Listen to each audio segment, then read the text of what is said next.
Menanggapi Surat Edaran Kepala LKWP Nomor 1 Tahun 2024 ya, tentang pemenuhan kebutuhan jabatan fungsional pengelola pengadaan barang jasa, personil lainnya bersertifikat kompetensi, dan PPK bersertifikat kompetensi tahun 2024 ya.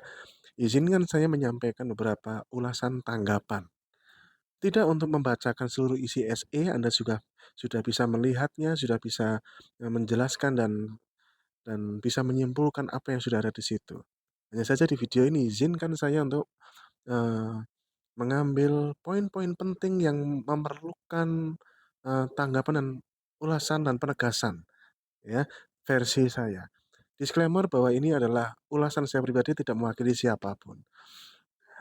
Pada prinsipnya, SE ini bisa dikatakan 90% luar biasa. Support 100% LKWP, salut, luar biasa. SE ini dikeluarkan karena terjadi kebimbangan, ya, karena di Perpres, di pengadaan barang jasa pemerintah di pasal 88, sertifikat kompetensi itu sudah harus dijalankan di tahun 2024. Nah, bagaimana ini para PPK yang nggak punya sertifikat kompetensi? Maka inilah relaksasi yang dibuat oleh LKPP. Poin pertama yang ingin diangkat dalam SE ini, yang dalam VT ini adalah bahwa semua instansi pemerintah, pusat dan daerah, diwajibkan membuat rencana aksi pemenuhan PPK bersertifikat kompetensi. Jadi artinya yang dan dituangkan ke dalam sirenaksi lkpp.go.id, diajukan di sirenaksi.lkpp.go.id.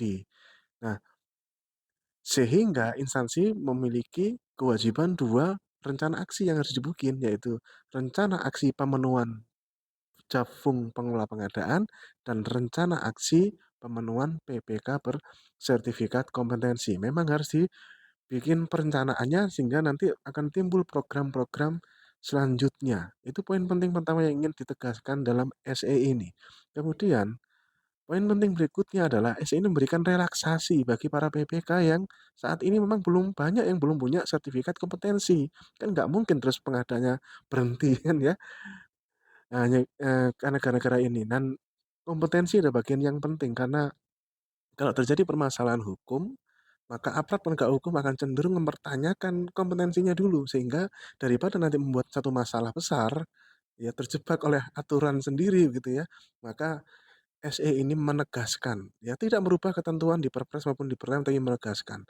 Di mana, Kak, kalau PPK itu nggak punya kompetensi, bagaimana Pak eh,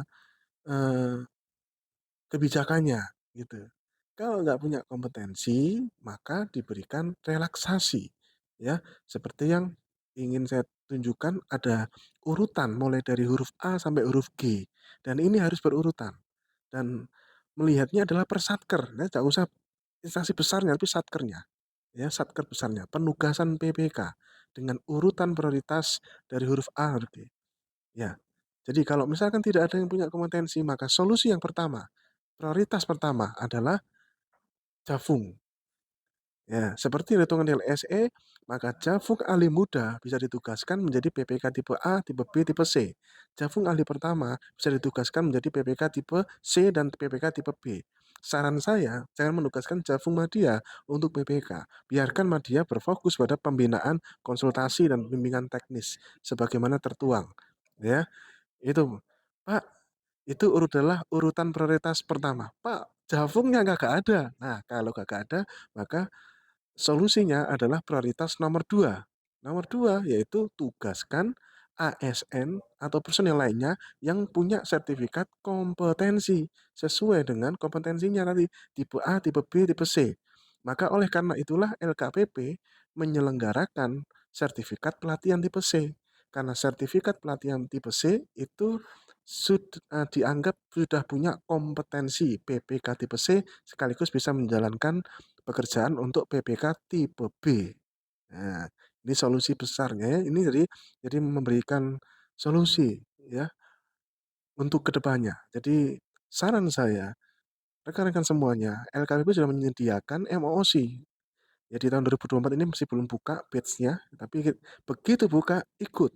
Karena hanya Tidak memerlukan uji kompetensi, beda dengan PPK tipe B, tipe A, pakai uji kompetensi, ya, seperti itu. Sebuah relaksasi yang harus diapresiasi dan jangan tergantung ini terus ya, karena bagaimanapun instansi wajib menyusun rencana aksi pemenuhan PPK bersertifikat kompetensi kan, dan itu sudah pasti ada controlling-nya, seperti itu. "Pak, ternyata Pak, kagak ada yang punya PPK tipe C, tipe B, itu nggak ada Pak." Ya udah berarti ke prioritas berikutnya. Jafung nggak ada, PPK ABC nggak ada, maka kebijakannya adalah pakai yang ASN atau personel lainnya yang punya sertifikat kompetensi yang dari Kemenaker SKKNI. Ya, ada nggak yang dari Kemenaker tuh SKKNI? Karena pemegang sertifikat kompetensi PBJ yang dari SKKNI itu dianggap setara dengan sertifikat PPK tipe B gitu ya. Nah, ini apakah harus PNS? Oh enggak, kan bunyinya ASN dari Perpres pun juga seperti itu. Jadi ASN itu bisa PNS, bisa P3K. Jadi pegawai kontrak P3K bisa jadi PPK, bisa jadi ya. Bedanya memang P3K nggak bisa jadi Pokja dan Pusat Pengadaan gitu ya. PPK malah bisa. "Pak, nggak ada juga, Pak." Ya udah ke prioritas nomor 4 kalau begitu, yaitu tunjuk fungsional analis keuangan negara atau fungsional analis pengelola keuangan, APK, APBN, ya. Seperti itu. Tapi syaratnya dia harus punya sertifikat tingkat dasar atau sertifikat level 1. Tingkat dasar boleh, ya, fungsional. Jadi kalau nggak ada Jafung, urutan berikutnya adalah nyari yang PPK ABC, kalau nggak ada juga maka, nyari yang bersertifikat SKKNI, kalau nggak ada juga ya nyari fungsional yang dari Kementerian Keuangan, gitu ya. Jadikan PPK, bisa, gitu ya. "Pak, nggak ada juga yang punya fungsional itu, Pak." Waduh, gimana terus isinya itu ya? Nah, solusi berikutnya adalah solusi nomor 5 nih, yaitu pilih yang PNT, PPK negara tersertifikasi, ya.